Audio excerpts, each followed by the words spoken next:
Bwana asifiwe. Nataka nishukuru Mungu kwa wakati huu ambao amenipa nafasi hii tena kuongea pamoja na watu wa Mungu. Hii jioni ya leo Mungu amekuwa akinifunulia ujumbe huu ya kwamba kuna Wakristo wengi ambao wamekuwa kanisani na wanakumbana na mambo ambayo yamekuwa ni kama jaribu ndani ya mioyo zao. Na wanashindwa mambo haya yanatoka wapi.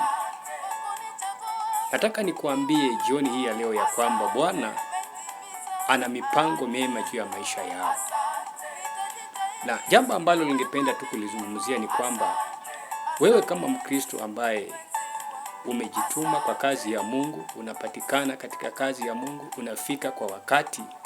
Ni jambo tu moja ambalo kulifanya ni kwamba ni uaminifu. Kumbuka kitu ambacho unafaa ufanye kama wewe Mkristo, uwe mwaminifu katika fungu lako la 10.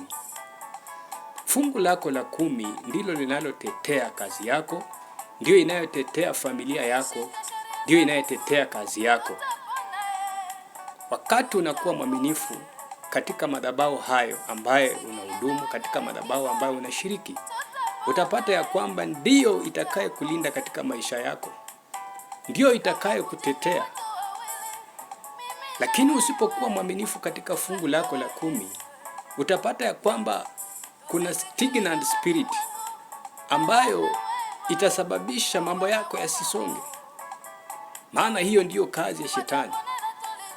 Wakati mtu anafanya uamuzi wa kwenda kwa mganga, anauza hata ng'ombe kwa ajili ya kutafuta.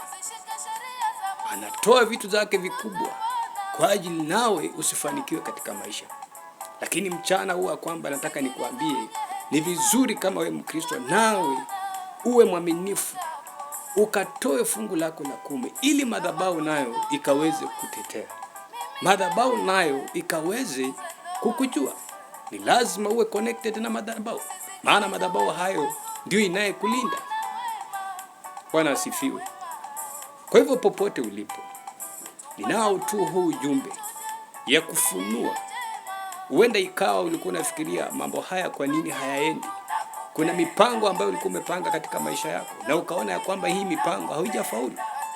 Ni kwamba tu chunguza moyo wako, chunguza matoleo yako, chunguza wewe ni mwaminifu katika fungu lako la 10. Ulikuwa ukiomba ili ukaweze kutetea kazi yako, ili ukaweze kutetea watoto wako, na ukuwe mwaminifu. Bwana asifiwe. Nashukuru Mungu kwa nafasi hiyo, ukaweze kubarikiwa na hili neno la jioni hii ya leo. Naamini ya kwamba Bwana wa amani atakutenda mema. Barikiwe sana.